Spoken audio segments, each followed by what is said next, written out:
Salam à tous. Juste avant de commencer la vidéo, pour ceux qui veulent s'abonner à mon compte YouTube, je vous mets le lien en commentaire et il est disponible dans ma bio. Al-Hikmah. Aujourd'hui, je voulais vous parler du jugement dernier selon le Coran et sur ce quoi on sera interrogé. C'est un jour que personne ne pourra éviter. Un moment que le Coran appelle le grand jour. Un jour où plus rien ne sera caché, où chacun sera confronté à lui-même. Le jour du jugement. Alors, qu'est-ce qui va vraiment se passer ce jour-là? Et surtout, est-ce qu'on est prêt? Et sur quoi nous serons jugés? Sur le rappel qui est le Coran ou sur les hadiths? Sourate 22, verset 7. Et c'est lui qui ressuscite les morts. Et c'est lui qui est capable de toutes choses. Et l'heure viendra sans aucun doute. Et Allah ressuscitera ceux qui sont dans les tombes. Ici, on voit que ce jour arrivera. Et c'est sans aucun doute.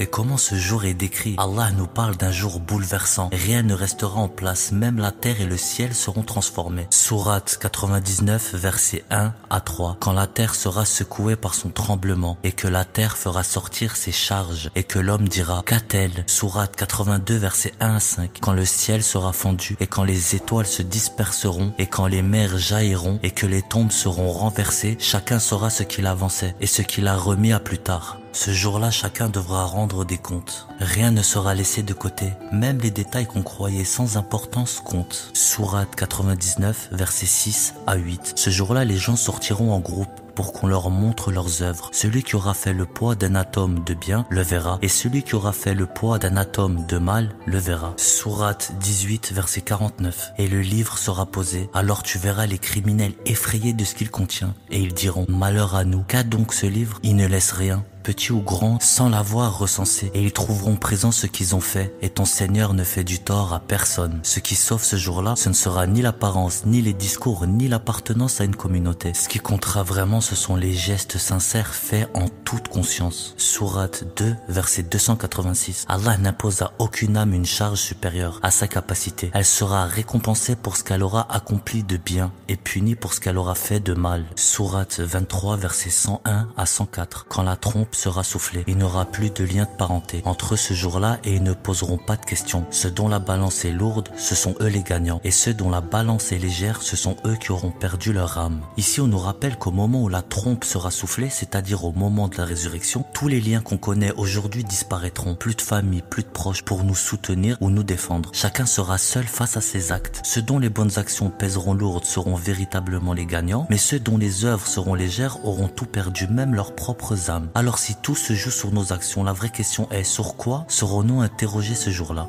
Beaucoup se demandent, sur quoi Allah va-t-il vraiment nous interroger le jour du jugement? Est-ce qu'on sera jugé juste sur ce qu'on a fait ou aussi sur ce qu'on savait? Est-ce que l'ignorance sera une excuse? Est-ce que le rappel est important? Allah nous répond clairement sans détour dans son kitab. Sourate 20, versets 124 à 127. Et quiconque se détourne de mon rappel, celui-là mènera une vie étroite et nous le ressusciterons aveugle. Il dira, Seigneur, pourquoi m'as-tu ressuscité aveugle alors que je voyais? Il dira, ainsi en est-il, nos signes te sont venus et tu les as oubliés. De même aujourd'hui, tu es oublié. Allah subhanahu appelle cela le rappel, ad-dhikr. Ceux qui l'ont entendu et l'ont rejeté seront questionnés. On sera interrogé sur la vérité qui nous a été présentée. Sourate 39, versets 71 à 72. Ceux qui ont mécru seront conduits par groupe en enfer. Il sera dit, est-ce que des messagers parmi vous ne vous ont pas venus en vous exposant les signes de votre Seigneur et en vous avertissant de la rencontre de ce jour-ci? Ils diront oui. Ce verset nous montre que le rappel qui est le Coran est la base du jugement. Est-ce que tu l'as reçu? Est-ce que tu l'as écouté? Est-ce que tu l'as suivi? Et chacun sera jugé selon le message qu'il a reçu et les enseignements qu'il devait suivre. Il n'y aura pas d'excuse sur l'ignorance, seulement si le message n'a jamais été parvenu. Sourate 17, verset 15. Nous ne punissons jamais un peuple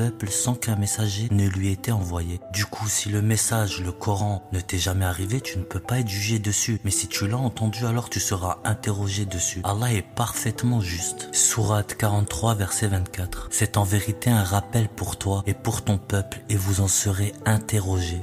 Ce verset nous montre que le Coran est un rappel et une source de guidance. Le prophète et son peuple, et donc nous aussi, on sera interrogés à propos de ce message. Est-ce qu'on l'a compris, respecté, mis en pratique et partagé avec les autres? Comme vous pouvez le remarquer, il n'y a pas écrit qu'on sera interrogé sur des hadiths qui ont été révélés 200 ans après le prophète. Il n'y a pas écrit qu'on sera interrogé sur la sunna du prophète. Déjà, elle ne vient pas d'Allah, et de deux, le prophète n'a rien laissé à part le Coran. On sera interrogé que sur le Coran, c'est tout. Allah nous montre peut-être même ce que diront les gens qui ont suivi des savants, des imams, etc. Sourate 33, verset 67, ils dirent: notre Seigneur, nous avons obéi à nos maîtres et à nos grands, ils nous ont égarés du chemin. Et il parle aussi à ceux qui ont suivi des prêtres, qui ont suivi des rabbins, qui les ont égarés en dehors de leurs livres et qui les ont fait suivre des autres divinités que Dieu seul, car eux aussi seront interrogés sur leurs livres. Du coup, le Coran n'est pas seulement un livre à lire, mais une preuve pour ou contre nous. Le livre est à méditer, pas à lire. Ce que Allah nous enseigne est simple. On sera interrogé sur ce qu'on a fait, sur ce qu'on a dit et sur ce qu'on a cru, et sur la manière dont on a réagi au rappel. Rien ne sera oublié, mais rien ne sera exagéré non plus. Chaque action compte, chaque choix aussi. Alors aujourd'hui, tant que tu respires, tu peux encore choisir d'écouter le rappel, de revenir, d'agir et de te préparer sincèrement. Allah seul, Dieu seul.